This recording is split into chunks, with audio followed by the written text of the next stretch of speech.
तो दोस्तों पिछले समय हम लोगों ने देखा कि भारत में एक अजीबोगरीब घटनाक्रम घटित हुआ और ये सब कुछ हुआ था बीबीसी की वजह से। बीबीसी हम सभी जानते हैं कि यूके का एक सरकारी मीडिया आउटलेट है जिसने एक डॉक्यूमेंट्री बनाई थी और इस डॉक्यूमेंट्री को भारत में बैन कर दिया गया था। ये गुजरात 2002 से संबंधित डॉक्यूमेंट्री थी और इसको बैन करने के पीछे का कारण ये बताया जा रहा था कि जो हमारी जुडिशरी द्वारा इस प्रकरण के ऊपर जजमेंट दिया गया है उसको धता बताते हुए आपने एक प्रोपोगेंडा डॉक्यूमेंट्री तैयार की है जिसे आप भारत के अंदर रिलीज करके भारत का माहौल खराब करने की कोशिश कर रहे हैं।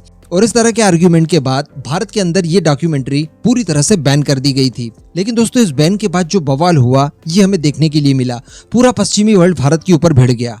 ऐसा कोई भी पश्चिम का देश नहीं है जिसने इस बात को लेकर भारत की निंदा ना की हो। इसके बाद फिर एक छोटा सा ट्विस्ट निकल कर आता है। 14 फरवरी के दिन इनकम टैक्स विभाग की एक टीम बीबीसी के दफ्तर में पहुंच जाती है जहां पर उन्होंने टैक्स संबंधित चीजों के बारे में इन्वेस्टिगेट किया।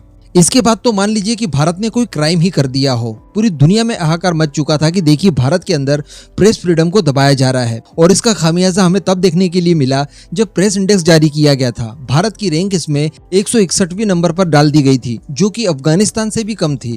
कहने का मतलब इंडेक्स वाले खुद इस बात को कह रहे हैं कि भारत के अंदर प्रेस फ्रीडम अफगानिस्तान की तुलना में भी कम है। अब आप सोच कर देखिए कि कितने बेतुके तरीके से भारत को पनिश करने की कोशिश की और भारत की इज्जत को मिट्टी में मिलाने की कोशिश की। इसके अलावा यूके की तरफ से भी देखा गया था, वहां के तमाम ऑफिशियल्स बीबीसी के सपोर्ट में आ गए थे। उन्होंने कहा था कि इस तरह की चीजें करके आप फ्री प्रेस को दबाने की कोशिश कर रहे हैं भारत के अंदर। बीबीसी एक स्वतंत्र मीडिया हाउस है और वो इस तरह की रिपोर्टिंग कई बार यूके की गवर्नमेंट के खिलाफ भी करता है। हालांकि भारत भी अपनी स्थिति पर अडिग रहा। इन सारे आरोपों के बावजूद भारत की तरफ से जो इलीगल कार्रवाई करनी थी वो सारी कार्रवाइयां लगातार की गई कानून के दायरे में रहकर। उस दौरान स्थितियां कुछ ऐसी जनरेट हो गई थी कि यूके और भारत की गवर्नमेंट के बीच में भी काफी हद तक डिफरेंसेस आ चुके थे और ऐसा लग रहा था कि शायद ये बीबीसी का प्रकरण किसी गलत डायरेक्शन में लेकर जाएगा और भारत यूके के रिलेशनशिप आने वाले कुछ और समय तक खराब ही रहेंगे। लेकिन अब दोस्तों दूध का दूध और पानी का पानी हो चुका है। आप ये आर्टिकल देख पा रहे होंगे। इस आर्टिकल में खुद बीबीसी की तरफ से बताया गया है कि जी हाँ, उन्होंने टैक्स भरने में कमी की है और कुल 40 करोड़ की टैक्स चोरी यहाँ पर बीबीसी के द्वारा की गई है। इसका मतलब भारत की तरफ से जो रेड डाली गई थी, जो इनकम टैक्स विभाग बीबीसी के दफ्तर में गया था, वहां पर जो भी कार्रवाई उन्होंने की, जो भी इन्वेस्टिगेट किया, वो सारे तथ्यों के आधार पर किया गया था और बिल्कुल सही था क्योंकि बीबीसी की तरफ से टैक्स भरने में गड़बड़ियां की गई है। और जैसे ही तथ्य अब सामने निकल कर आते हैं उसके बाद बीबीसी की तरफ से ये ऑफिशियल बयान आता है कि हम जल्द से जल्द इनकम टैक्स विभाग में बचे हुए 40 करोड़ जमा कर देंगे। तो अब उन लोगों का रिएक्शन थोड़ा सा देखने लायक होगा जो ये कह रहे थे कि जो बीबीसी की तरफ से डॉक्यूमेंट्री बनाई गई उसको लेकर बदले की कार्रवाई की गई थी और बीबीसी के ऑफिस में इनकम टैक्स विभाग की रेड डाली गई थी। ह्यूमन राइट्स वालों की तरफ से तो ये कह दिया गया था कि बीबीसी के दफ्तर पर रेड डालना ये ह्यूमन राइट वायलेशन का केस बनता है। कहने का मतलब बहुत ही बेतुके तरीके से भारत को यहाँ पर कोसने की कोशिश की गई थी जबकि हम अपनी जगह पूरी तरह से सही थे। देखिए अब खुद बीबीसी इस बात को स्वीकार कर रहा है कि उन्होंने टैक्स चोरी की थी जो अब वो भरकर पूरी तरह से तैयार कर देंगे जब इनके ऊपर हर्जाना लगा तब।